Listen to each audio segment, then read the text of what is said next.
Hello दोस्तों, कैसे हो आप सब लोग। तो दोस्तों आज हमारा ये 5वां वीडियो है। स्वागत है आपका मेरे यूट्यूब चैनल पर। हम पढ़ रहे हैं बेसिक्स ऑफ मैकेनिक्स और पिछले वीडियो में हमने पढ़ा लामीज थ्योरम के बारे में, न्यूमेरिकल भी सॉल्व किया था। ठीक है, तो लामीज थ्योरम को रिवाइज करते हैं। लामीज थ्योरम क्या कहती है कि किसी बॉडी पर तीन कॉन्करेंट फोर्सेज यदि एक्ट कर रहे हो और बॉडी इक्विलिब्रियम कंडीशन में हो तो ईच फोर्स प्रोपोर्शनल होगा दो फोर्सेस के बीच का साइन एंगल की। जैसे मान लीजिए एक फोर्स है P, एक बिंदु पर कार्य कर रहा है, दूसरा फोर्स है Q और तीसरा फोर्स है R। अगर P और Q के बीच का एंगल अगर अपन गामा मानते हैं, Q और R के बीच का हम अल्फा मानते हैं और P और R के बीच का बीटा मानते हैं। तो लामीज थ्योरम क्या कहती है कि यदि तीन फोर्सेस, कॉन्करेंट फोर्सेस यदि किसी बिंदु पर कार्य करें, किसी बॉडी पर कार्य करें और बॉडी किस में हो, साम्यावस्था में हो, इक्विलिब्रियम कंडीशन में हो, तो प्रत्येक फोर्स बाकी दो फोर्सेस के बीच का जो एंगल होगा उसके साइन के प्रोपोर्शनल होगा। कैसे? P लिखेंगे P बाय साइन अल्फा, मतलब Q और R के बीच में कौन सा एंगल है, अल्फा, तो हम लिखेंगे साइन ऑफ अल्फा बराबर Q के सामने कौन सा एंगल है, बीटा, जो कि किन किन के बीच का है, P और R के। मतलब इसको तो ऊपर लिखना है Q और बाकी दो फोर्स कौन कौन से बचे, P और R, इनके बीच का एंगल कौन सा है, बीटा, तो यहां पर लिख देंगे साइन बीटा बराबर, अब तीसरा फोर्स क्या है, R। अब इसके अलावा बाकी दो फोर्स कौन से हैं, P और Q, और इनके बीच का एंगल कौन सा है, गामा, तो इसको तो लिखेंगे ऊपर R बाय साइन एंगल कौन सा है, गामा।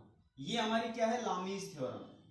ये कब एप्लीकेबल है, जब तीन कॉन्करेंट फोर्सेस हो। कॉन्करेंट फोर्सेस का मतलब क्या होता है कि एक ही बिंदु पर आकर मिले या एक ही बिंदु से निकले। ये हमारी लामीज थ्योरम है। सबसे इंपॉर्टेंट है न्यूमेरिकल, बहुत अच्छे से अगर हमको एंगल निकालना आ गया तो हमने न्यूमेरिकल भी किया था और बहुत अच्छे से हम न्यूमेरिकल सॉल्व कर सकते हैं। आज हम चलते हैं कंडीशन ऑफ इक्विलिब्रियम की तरफ। ठीक है, एक टॉपिक है नया, कंडीशन ऑफ इक्विलिब्रियम, मतलब साम्यावस्था की कंडीशन। Condition of equilibrium. ठीक है, इक्विलिब्रियम का मतलब साम्यावस्था और कंडीशन का मतलब अवस्था। तो साम्यावस्था की अवस्था, साम्यावस्था की अवस्था। अब देखिए नाम से ही पता चल रहा है कि ये कहना क्या चाहता है। कंडीशन ऑफ इक्विलिब्रियम की कोई वस्तु है वो साम्यावस्था में कब होगी, मतलब वो उस इक्विलिब्रियम कंडीशन में कब होगी।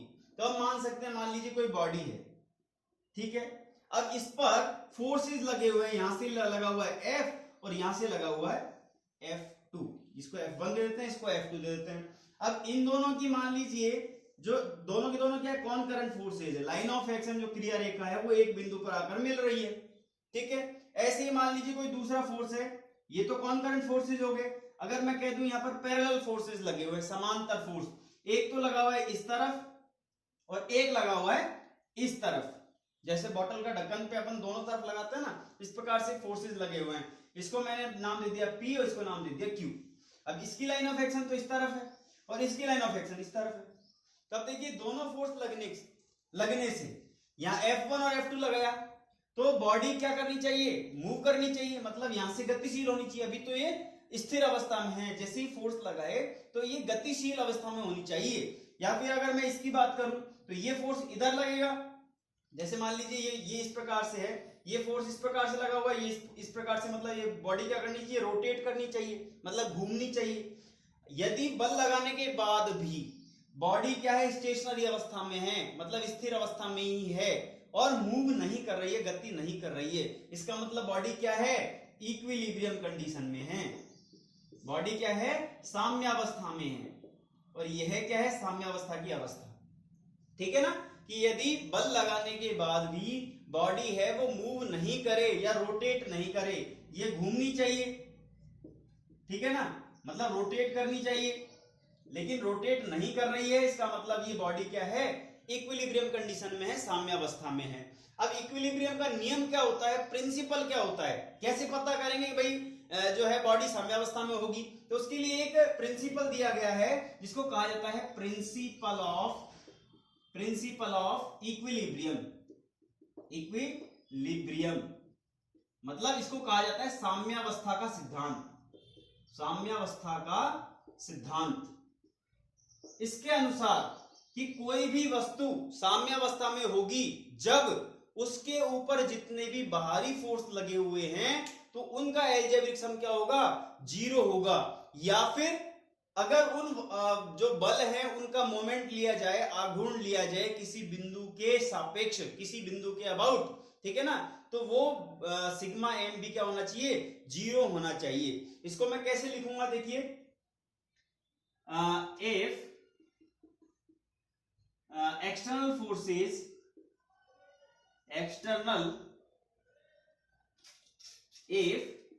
external forces act at a body, then body will be in equilibrium if, कब होगी, if algebraic sum of all external forces is equal to 0। ठीक है, मतलब हम कह सकते हैं यहां पर सिग्मा एफ सारे फोर्सेस को जोड़ देंगे और यदि वो 0 के बराबर आए इसका मतलब वो बॉडी क्या है, इक्विलिब्रियम कंडीशन में है। दूसरा, और यहां पर लिख देता हूं, और moment of all external forces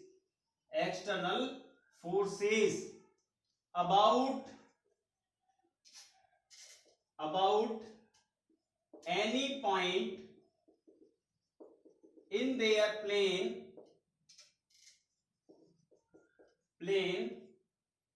is equal to 0। मतलब sigma M is equal to 0। ये दो कंडीशन है, ठीक है ना। एक तो क्या होना चाहिए, सिग्मा एफ की वैल्यू 0 होनी चाहिए और सिग्मा एम की वैल्यू 0 होनी चाहिए। मोमेंट एक नाम आया है, मतलब ये जो अगला टॉपिक पढ़ेंगे अपन उसको मोमेंट कहते हैं, इसको आघूर्ण कहा जाता है। आघूर्ण क्या होता है, आघूर्ण मतलब मोमेंट, ठीक है। यदि बल को किसी परपेंडिकुलर लेंथ से, लंबाई से गुणा कर दिया जाए तो वो क्या कहलाता है, आघूर्ण कहलाता है। मतलब force multiply by perpendicular distance, लंबवत दूरी को यदि गुणा कर दी जाए, ये तो हो गया बल मतलब फोर्स, और एल बराबर क्या होगी, परपेंडिकुलर डिस्टेंस मतलब लंबवत दूरी, ठीक है ना। इसके बारे में अपन बाद में चर्चा करेंगे, पहले इतना देखते हैं कि प्रिंसिपल ऑफ इक्विलिब्रियम क्या है, साम्यावस्था का सिद्धांत क्या है। तो ये कहता है कि किसी बॉडी पर एक्सटर्नल फोर्सेस, एक्सटर्नल का मतलब बाहरी फोर्सेस लगे हुए हों, ठीक है ना, तो बॉडी साम्यावस्था में होगी कब, जब उन सारे फोर्सेस का एल्जेब्रिक सम, मतलब उनको क्या करेंगे हम, रिजॉल्व करेंगे, उनका पहले विश्लेषण करेंगे, फिर जितने क्षैतिज दिशा में है उन क्षैतिज दिशाओं के फोर्सेस को हम जोड़ेंगे। यदि उनका सम, उनका जो योगफल है वो 0 आ रहा है तो बॉडी क्या होगी, साम्यावस्था में होगी, इक्विलिब्रियम कंडीशन में होगी। वर्टिकल जितने भी फोर्सेज है, मतलब ऊर्ध्वाधर जितने भी फोर्स हैं, जितने भी बल हैं, यदि उनका सम, एल्जेब्रिक सम, उनका योगफल 0 आ रहा है तो बॉडी क्या होगी, इक्विलिब्रियम कंडीशन में होगी, साम्यावस्था में होगी। उसी प्रकार यदि जितने भी फोर्सेज लगे हुए हैं उनका मूवमेंट, उनका आघूर्ण यदि किसके बराबर आ रहा है, 0 के बराबर आ रहा है तो बॉडी किसमें होगी, इक्विलिब्रियम कंडीशन में होगी, साम्यावस्था में होगी। अब कैसे होगी देखिए, इसके ऊपर एक न्यूमेरिकल करते हैं, फिर समझ में आएगा कि किस प्रकार से साम्यावस्था में होगी, ठीक है ना।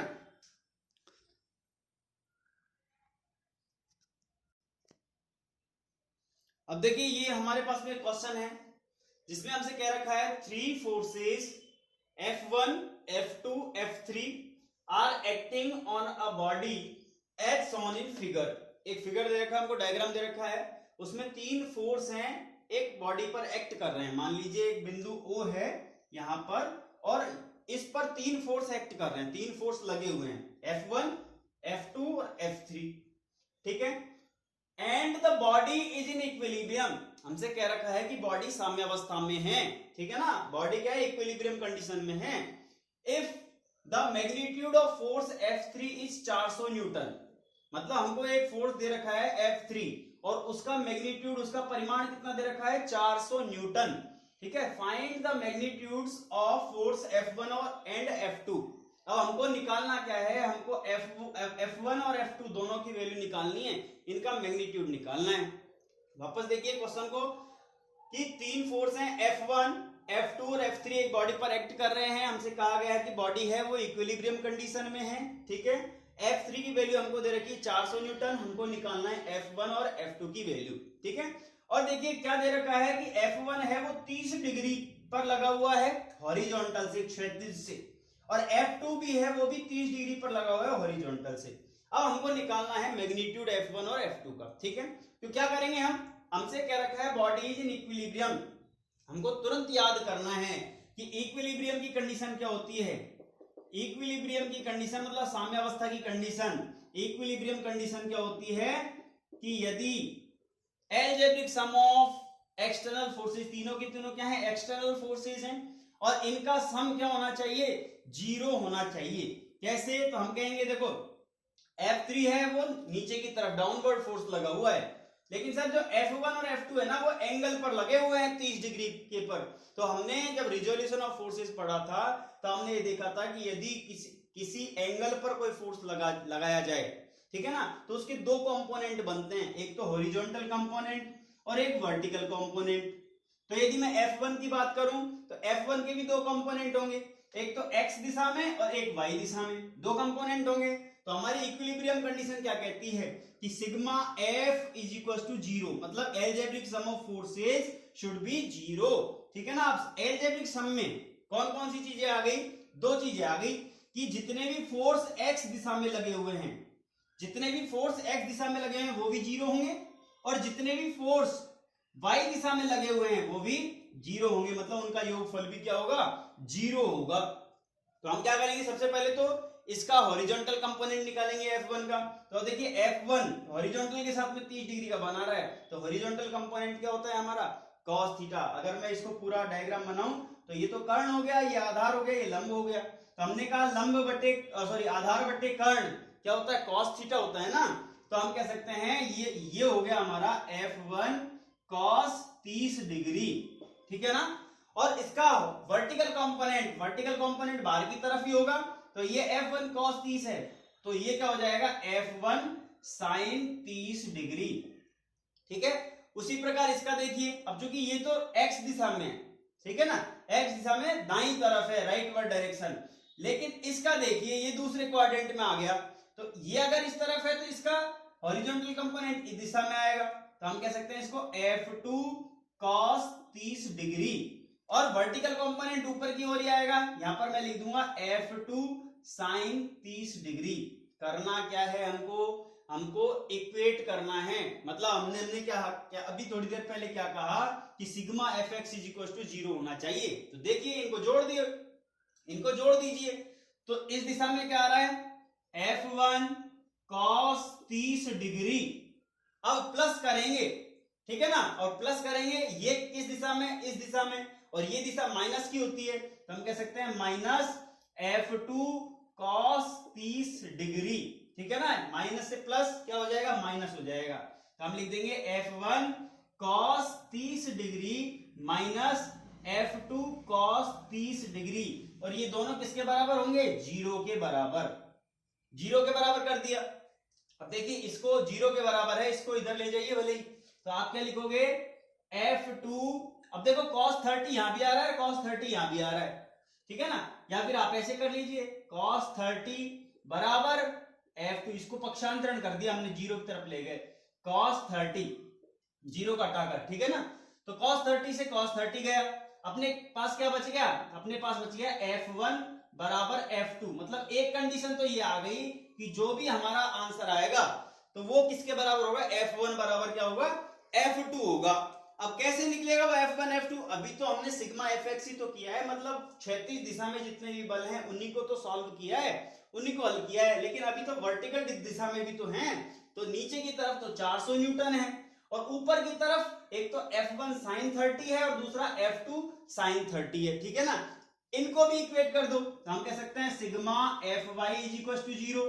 जब 400, देखिए नीचे की तरफ क्या होता है, माइनस होता है, ऊपर की तरफ प्लस होता है, तो हम सबसे पहले ऊपर की तरफ लेते हैं।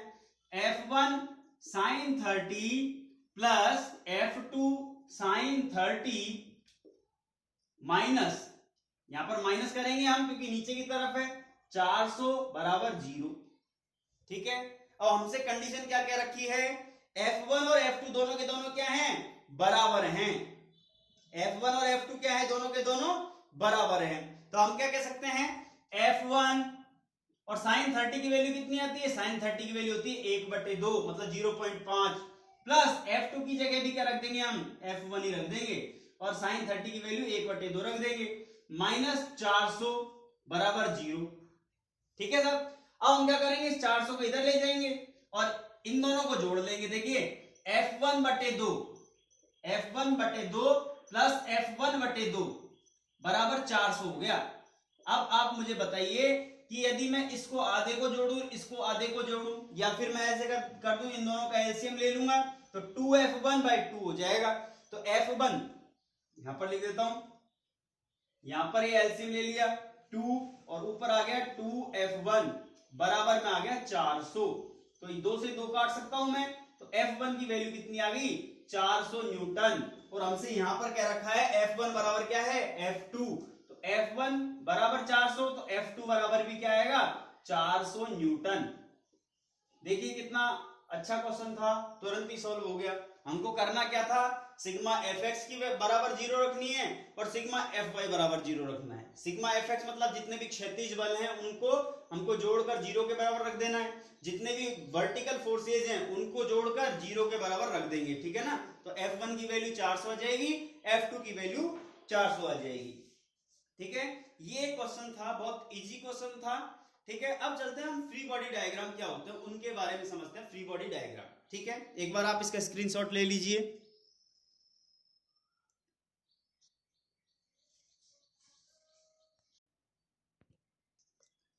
तो अब बात करते हैं फ्री बॉडी डायग्राम की, कि फ्री बॉडी डायग्राम क्या होता है। अभी तक हम कंडीशन ऑफ इक्विलिब्रियम पढ़ चुके हैं और एक न्यूमेरिकल कर चुके हैं, इसमें हमको समझ में आ गया है कि फोर्सेस, यदि एक फोर्स दे रखा हो, कंडीशन ऑफ इक्विलिब्रियम अप्लाई करके हम कैसे दूसरे फोर्सेस को निकाल सकते हैं। अच्छा, इसमें लामीज थ्योरम भी लगा सकते थे अपन, ठीक है ना। इसमें हमको 2 एंगल दे रखे हैं तो लामीज थ्योरम से भी इसको सॉल्व कर सकते थे, ठीक है। 2 एंगल दे रखे हैं और 3 फोर्स दे रखे हैं और एक फोर्स हमको गिवन है 400 न्यूटन का, और F1 F2 निकालना है तो हम लामीज थ्योरम भी अप्लाई कर सकते थे। हम बात करते हैं फ्री बॉडी डायग्राम की। सबसे इंपॉर्टेंट है फ्री बॉडी डायग्राम।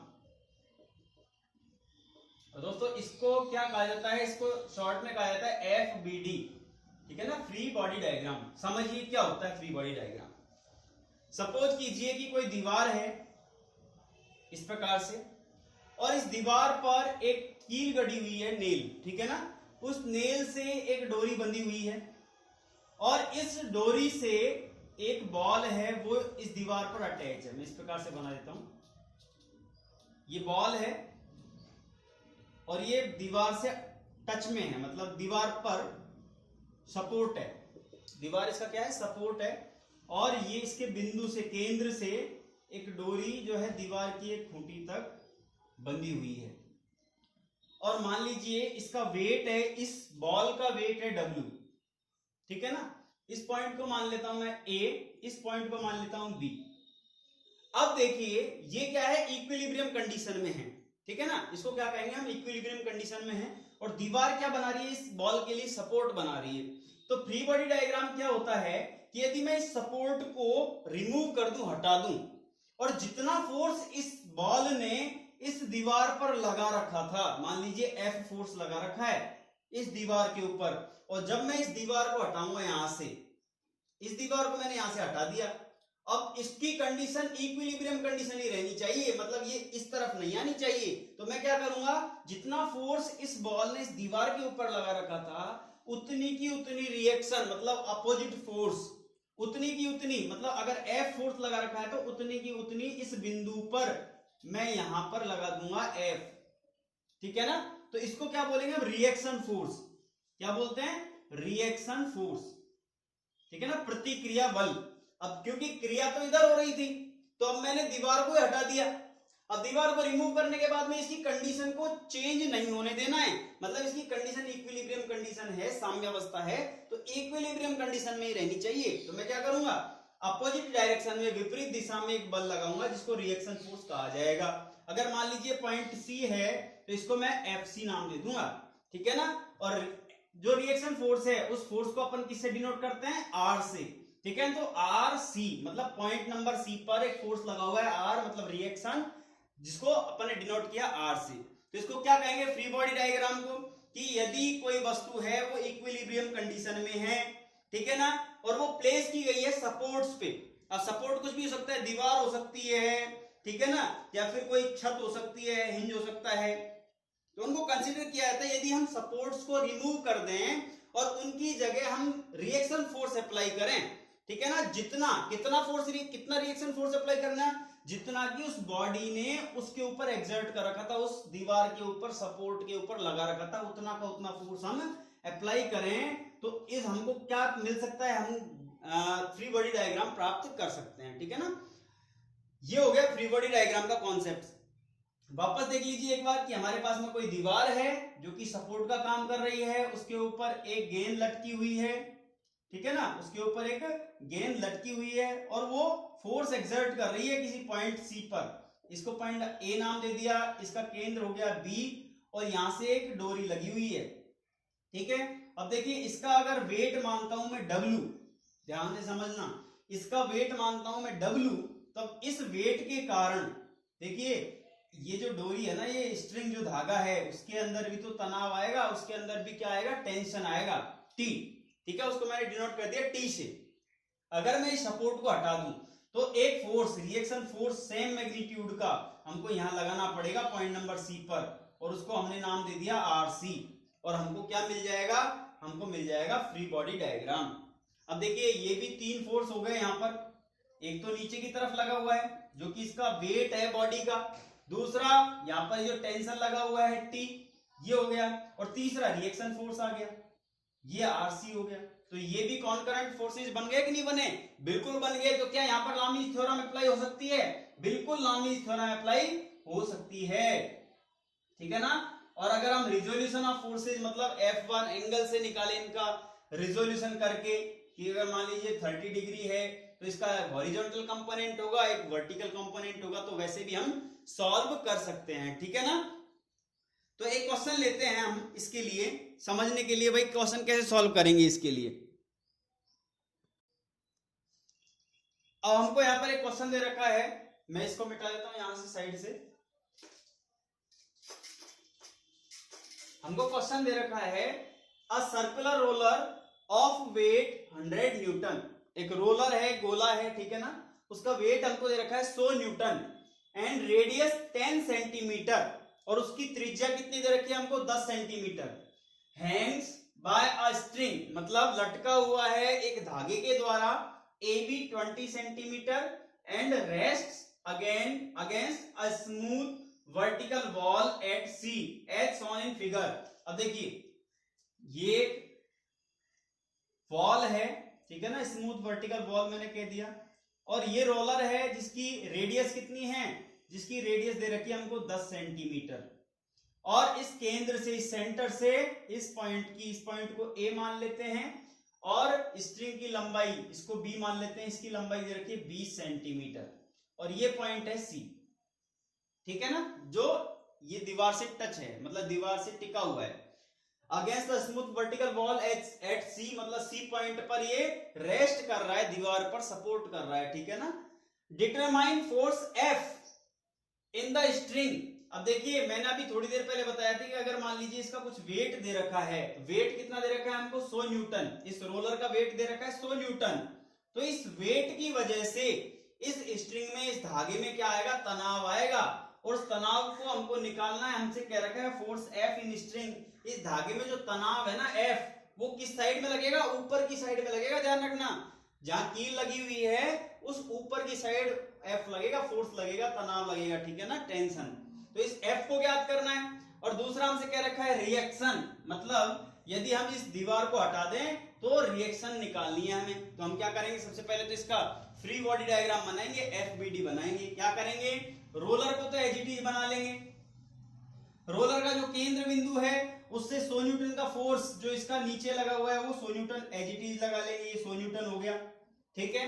अब हमको ये जो फोर्स है, ठीक है ना, इसको भी हम एजीटी लगा लेंगे यहां पर, लेकिन एंगल अभी हमको पता नहीं है। ये 20 सेंटीमीटर लंबाई है यहां से लेकर और यहां तक की, और फोर्स एफ है। अब देखिए मैंने क्या किया, इस पॉइंट से इसको मिला दिया, इस केंद्र से इस पॉइंट सी को मिला दिया। तो क्या आपको एबीसी एक ट्रायंगल दिख रहा है क्या? हाँ जी बिल्कुल, एबीसी एक ट्रायंगल दिख रहा है। और इसकी चूंकि ये त्रिज्या है तो ये भी तो त्रिज्या ही होगी, तो इसको भी मैंने 10 सेंटीमीटर नाम दे दिया, ठीक है ना, त्रिज्या 10 सेंटीमीटर है हमारी। अब देखिए ये एक ट्रायंगल बन गया समकोण त्रिभुज, ठीक है ना। समकोण त्रिभुज में हमने देख लिया कि भाई ये तो लंब हो गया, ये आधार हो गया और ये कर्ण हो गया, लेकिन अब हमको निकालना थीटा। मान लीजिए मैंने थीटा लगा दिया यहां पर, ये तो 90 डिग्री है लेकिन मैंने थीटा लगा दिया यहां पर। अब हमको पता है कि थीटा के सामने वाली भुजा क्या होती है, लंब होती है। थीटा के सामने वाली भुजा लंब होती है, तो यहां पर थीटा है, थीटा के सामने लंब हो गया 10 सेंटीमीटर, और ये हो गया कर्ण। कर्ण की कितनी लंबाई है, 20 सेंटीमीटर। तो मैं क्या थीटा की वैल्यू निकाल सकता हूं क्या? बिल्कुल निकाल सकता हूं। तो मैं लिखूंगा in triangle ABC, in triangle ABC। अब देखिए थीटा बराबर, अब हमको पता है BC तो क्या हो गया, BC परपेंडिकुलर हो गया, तो BC बटे AB, BC बटे AB मतलब लंब बटे कर्ण क्या होता है, साइन थीटा। अब BC क्या होता है, BC कितना है 10 सेंटीमीटर बटे AB कितना है 20 सेंटीमीटर बराबर साइन थीटा। अब मुझे थीटा निकालना, तो मैं क्या करूंगा, इसको तो काट दूंगा, 0 से 0, तो इस साइन का इनवर्स कर दूंगा। थीटा बराबर साइन इनवर्स 1/2 मतलब 0.5। हम कैलकुलेटर लेंगे और कैलकुलेटर में हम सॉल्व करेंगे साइन इनवर्स 0.5,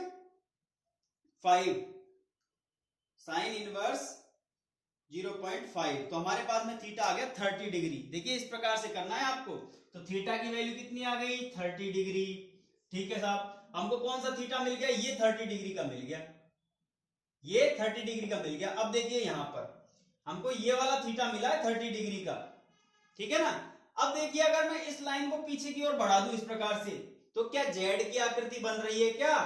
हाँ जी बिल्कुल जेड की आकृति। और कल मैंने बताया था कि जेड की आकृति बने वो कौन कौन से होते हैं, एकांतर कोण होते हैं, अल्टरनेट एंगल्स होते हैं। अगर ये 30 डिग्री है तो ये भी 30 डिग्री का होगा, ठीक है ना।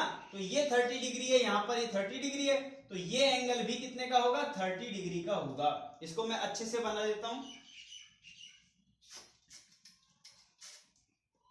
ये अपना गोला हो गया, ठीक है, और ये फोर्स है अपना जिसको F नाम दिया है। तो ये वाला जो एंगल होगा ना, ये वाला एंगल वो 30 डिग्री का होगा। अब मैंने इस दीवार को हटा दिया, इस दीवार को हटा दिया तो मुझे एक रिएक्शन लगानी पड़ेगी इस पॉइंट पर। इस पॉइंट पर मैंने रिएक्शन लगा दी RC, ठीक है ना, और ये पॉइंट था C और ये पॉइंट था B, ठीक है। अब देखिए ये क्षैतिज हो गया, यहां से 30 डिग्री का कोण है, तो ये वाला कोण कितने का हो गया, तो सर ये पूरा का पूरा कोण तो हो गया 90 डिग्री का। ये वाला कोण 90 डिग्री का, इसमें से ये वाला कोण 30 डिग्री का है, तो ये बचा हुआ कोण कितने डिग्री का होगा, सर 60 डिग्री का होगा। अब हमें करना क्या है, हमें करना क्या है, सिग्मा fx बराबर 0 रखना है, सिग्मा fy बराबर 0 रखना है, हमारा आंसर आ जाएगा। तो देखिए किस प्रकार रखेंगे। तो सबसे पहले तो इसकी कंपोनेंट लेंगे हम, ये जो फोर्स है ना F, इसके कंपोनेंट अब 60 डिग्री से लेंगे हम, 30 से भी ले सकते हो 60 से भी ले सकते हो। अब ये बाहर की तरफ लगा हुआ है दूसरे क्वाड्रेंट में, दूसरे उसमें, ठीक है ना। तो F नीचे की तरफ क्या लगेगा, अपोजिट डायरेक्शन में, इस तरफ क्या लगेगा, F cos 60, ठीक है, मतलब बाईं ओर तो लगेगा F cos 60, और इस पॉइंट पर दाईं ओर कौन सा लग रहा है, RC, रिएक्शन फोर्स, जो कि हमको पता नहीं है। ऊपर की ओर देखिए, ऊपर की ओर मतलब ऊर्ध्वाधर दिशा में कौन सा लगता है, F साइन 60। इसी का लेना है। अगर 60 ले रहे हैं तो 60 का लेंगे और 30 ले रहे हैं तो यहां भी 30 लेंगे, यहां भी 30 लेंगे, लेकिन ये साइन की जगह यहां पर हो जाएगा कॉस और यहां पर कॉस की जगह हो जाएगा साइन। ठीक है ना, इसका ध्यान रखना हमेशा। रिजॉल्व करना आ जाएगा तो फोर्स समझ में आ जाएंगे। तो हम लिखेंगे sigma F x is equal to 0। तो सिग्मा एफ एक्स हॉरिजॉन्टल दिशा में, हॉरिजॉन्टल दिशा में देखिए इधर तो कोई फोर्स है ही नहीं, तो इधर की इधर फोर्स है। एक तो आरसी लगा हुआ है इस तरफ पॉजिटिव डायरेक्शन में, आरसी माइनस, और ये माइनस आएगा क्योंकि ये बाईं तरफ है, बाईं तरफ हमेशा माइनस आता है, माइनस एफ कॉस 60। ठीक है सब, बराबर क्या कर देंगे हम 0 कर देंगे। ये तो इक्वेशन नंबर 1 हो गई अपनी। ठीक है ना। अब equation number 2, sigma F by बराबर 0, मतलब वर्टिकल दिशा में जितने भी फोर्स होंगे उनका अलजेब्रिक सम क्या होना चाहिए 0 के इक्वल रख देंगे हम। नीचे की तरफ लगा हुआ है तो नीचे की तरफ पॉजिटिव, कल मैंने बताया था जब हम ग्राफ देखते हैं दाईं ओर जाते हैं तो पॉजिटिव, ऊपर की ओर जाते हैं तो पॉजिटिव, बाईं ओर जाते हैं तो नेगेटिव और नीचे की ओर जाते हैं तो नेगेटिव। अब देखिए नीचे की ओर जा रहे हैं ये क्या आएगा नेगेटिव आएगा। ठीक है, ऊपर की ओर जा रहे हैं तो ऊपर की ओर एक फोर्स लगा हुआ है एफ साइन 60। ठीक है, माइनस 100 न्यूटन बराबर 0। ठीक है, अब मैं इसको इधर की तरफ ले लूंगा और साइन 60 की वैल्यू कितनी होती है, तो सर साइन 60 की वैल्यू होती है f इंटू रूट 3/2 बराबर 100। ठीक है, तो मैं क्या करूंगा यहां से इसकी वैल्यू निकाल लूंगा, f की वैल्यू f इंटू रूट 3 बराबर इसको बजट गुणन कर दूंगा तो ये आ जाएगा 200 और f की वैल्यू आ जाएगी हमारे पास में 200 में हम भाग दे देंगे इसका रूट 3 का। तो हमारे पास कैलकुलेटर है और कैलकुलेटर से हम क्या सॉल्व कर सकते हैं, 200 में हम भाग दे देंगे रूट 3 का। तो हमारे पास में आ जाएगी वैल्यू f की 115.47 न्यूटन। ये किसकी वैल्यू आ गई, f की वैल्यू आ गई सर हमारे पास में। ठीक है, अब हम इस f की वैल्यू को कहां पर रख सकते हैं, यहां पर रख सकते हैं सर, तो उससे rc की वैल्यू आ जाएगी। तो मैं इस क्वेश्चन को तो मिटा देता हूं।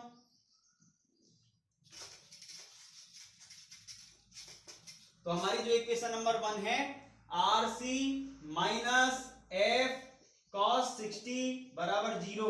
तो यहां से देखिए इसको इधर ले जाऊं मैं, rc बराबर f की वैल्यू रख दूंगा मैं 115.47 cos 60, और cos 60 का मान कितना होता है cos 60 का मान होता है 1/2। हाँ, तो rc बराबर 115.47 इंटू 1/2। तो आप इसको सॉल्व कीजिए, 115.47 में 2 का भाग दे दीजिए, भाग 2, तो अपने पास आएगा 57.73। आरसी की वैल्यू कितनी आ जाएगी 57.73 न्यूटन।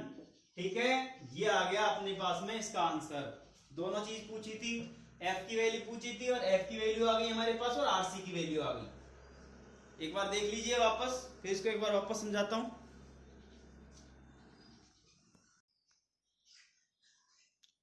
तो देखिए वापस एक बार और समझ लीजिए, हमसे कह रखा है कि एक रोलर है जिसका वेट है 100 न्यूटन। ठीक है ना, और उसकी त्रिज्या दे रखी है हमको 10 सेंटीमीटर। एक दीवार के सहारे वो लटका हुआ है एक डोरी से, और डोरी की लंबाई है 20 सेंटीमीटर, ये हमको दे रखी है। तो हमसे पूछा क्या है, डोरी में यदि हम सपोर्ट को रिमूव कर दें तो डोरी में उत्पन्न तनाव मतलब फोर्स F और दूसरा रिएक्शन जो आरसी रिएक्शन है उसको हमको ज्ञात करना है। तो सबसे पहला काम क्या होता है, हम FBD बनाते हैं, मतलब फ्री बॉडी डायग्राम बनाते हैं। अब फ्री बॉडी डायग्राम कैसे बनाएंगे, इसको दीवार को हटाएंगे तो उतनी की उतनी रिएक्शन हम यहाँ पर लगा देंगे, रिएक्शन ऑपोजिट डायरेक्शन में लगाएंगे। ठीक है, दूसरा हमको निकालना है एंगल, हमको एंगल भी गिवन नहीं है, तो हम तो क्या मानेंगे भाई, हमको तो 10 सेंटीमीटर की त्रिज्या दे रखी है और डोरी की लंबाई 20 सेंटीमीटर दे रखी है। तो हमने देखा यहाँ पर इसको मिलाया तो हमने देखा कि यहाँ पर एक क्या बन रहा है, ट्राइंगल बन रहा है ABC, और हमने यहाँ पर इसका नाम दे दिया थीटा। अब हमको ये थीटा ज्ञात करना है, तो थीटा कैसे ज्ञात करेंगे, हमको पता है थीटा के सामने वाली भुजा लंब होती है और ये कर्ण है, मतलब ये हो गई परपेंडिकुलर और ये हाइपोटेनियस। तो perpendicular upon hypotenuse is equal to sine theta. तो BC divided by AB, BC divided by AB क्या हो गया साइन थीटा। BC की वैल्यू कितनी है 10 सेंटीमीटर और AB की वैल्यू है 20 सेंटीमीटर। इसको इक्वल रख देंगे साइन थीटा के। जब थीटा निकालेंगे तो इसका क्या कर देंगे साइन इनवर्स। अब देखिए 1/2 का 0.1/2 का मतलब 0.5, इसका इनवर्स करेंगे अपन थीटा की वैल्यू की निकल कर कितनी आएगी 30 डिग्री। मतलब ये वाली वैल्यू 30 डिग्री आएगी। अगर मैं ये 100 न्यूटन वाली जो लाइन है ना इसको पीछे की ओर बढ़ाऊं इस प्रकार से तो आप देखोगे कि यहां पर ये जेड आकृति बन रही है। मतलब ये एंगल कौन से बन रहे हैं अल्टरनेट एंगल। तो ये एंगल जितना होगा उतना को उतना ये एंगल भी होगा। तो देखिए ये एंगल 30 डिग्री का हो गया, ऊपर वाला एंगल है ना वो 30 डिग्री का हो गया। अब सब 30 डिग्री का हो गया तो ये पूरा का पूरा एंगल तो 90 डिग्री का है। हमको ये एंगल पता करना है तो हम कैसे निकालेंगे 90 में से इस 30 को घटा देंगे तो हमारे पास में कितना आ जाएगा 60 डिग्री। अब हमारा काम कितना है condition of equilibrium, principle of equilibrium है उसको अप्लाई कर देना है। वो कैसे करेंगे तो हम देखो सबसे पहले इसके कंपोनेंट ले लेंगे क्योंकि एंगल पर है ना ये इंक्लाइंड है एंगल पर तो इसके दो कंपोनेंट आएंगे, एक क्षैतिज दिशा में हॉरिजॉन्टल डायरेक्शन में और एक वर्टिकल दिशा में मतलब ऊर्ध्वाधर दिशा में। तो क्षैतिज दिशा में तो क्या आएगा कॉस का कंपोनेंट। अगर हम 60 डिग्री लेंगे ना इसके साथ में क्षैतिज के साथ में तो ये वाला कंपोनेंट कॉस का आएगा 60 वाला, ठीक है ना। अगर हम 30 डिग्री लेते हैं तो इसके लिए तो ये किससे बना रहा है इस वर्टिकल से 30 डिग्री बन रहा है ना तो ये वाला कंपोनेंट कॉस का आएगा। आगे बात समझ में। अगर हम 60 डिग्री लेंगे हॉरिजॉन्टल के साथ में तो जाके कॉस का आएगा। तो हमने देख लिया कि बाहर की ओर फोर्स लगा हुआ है तो हमने कह दिया हॉरिजॉन्टल कंपोनेंट हो गया F cos 60, वर्टिकल कंपोनेंट आ गया F sin 60। Sigma fx is equal to 0 करना है, हॉरिजॉन्टल फोर्सेज का अलजेब्रिक सम 0 करना है। तो इधर की ओर बाईं तरफ तो लगा हुआ है F cos 60 और दाईं ओर लगा हुआ है RC। तो reaction force RC minus F cos 60 बराबर 0। ये इक्वेशन नंबर आ गई 1, ठीक है। और सिग्मा Fy बराबर 0। अब ऊपर की ओर पॉजिटिव लगा हुआ है F sin 60 और नीचे की ओर माइनस नेगेटिव लगा हुआ है तो माइनस 100 बराबर 0। अब साइन 60 की वैल्यू हमको पता है √3/2 होती है, बराबर में रख दिया हमने इसको, उधर पक्षांतरण करके लेके ट्रांसफर करके तो 100 आ गया। क्रॉस मल्टीप्लाई वज्र गुणन कर दीजिए, 2 इधर मल्टीप्लाई हो जाएगा 100 से तो 200 हो जाएगा। तो f इंटू √3 बराबर 200 और f की वैल्यू निकालेंगे तो √3 इसके नीचे चला जाएगा तो 200 में √3 का भाग दे देंगे तो हमारे पास में क्या आ जाएगा 115.47 न्यूटन। अब ये तो किसकी वैल्यू आ गई f की वैल्यू आ गई। अब इस f की वैल्यू को हम इक्वेशन नंबर 1 में रख दें जो हमारी ये वाली इक्वेशन है ना RC माइनस f मतलब 115.47 cos 60। तो f की जगह हमने 115.47 रख दिया, ठीक है ना, 4/7 रख दिया। और cos 60 की वैल्यू होती है 1/2। तो जब 115.47 में हम 2 का भाग देंगे तो हमारे पास में रिएक्शन की वैल्यू आ जाएगी 57.73 न्यूटन, ठीक है ना। ये FBD का एक क्वेश्चन हो गया। नेक्स्ट वीडियो में हम नेक्स्ट वीडियो में हम क्वेश्चन ही करेंगे FBD से संबंधित। ये तो बिल्कुल इजी क्वेश्चन था। ऐसे क्वेश्चन करेंगे जो एग्जाम में पूछे जाते हैं, RTO में पूछे जाते हैं और डिप्लोमा में पूछे जाते हैं, उन क्वेश्चंस को हम सॉल्व करेंगे, ठीक है ना। तब तक के लिए हम मिलते हैं नेक्स्ट वीडियो में, तब तक के लिए धन्यवाद।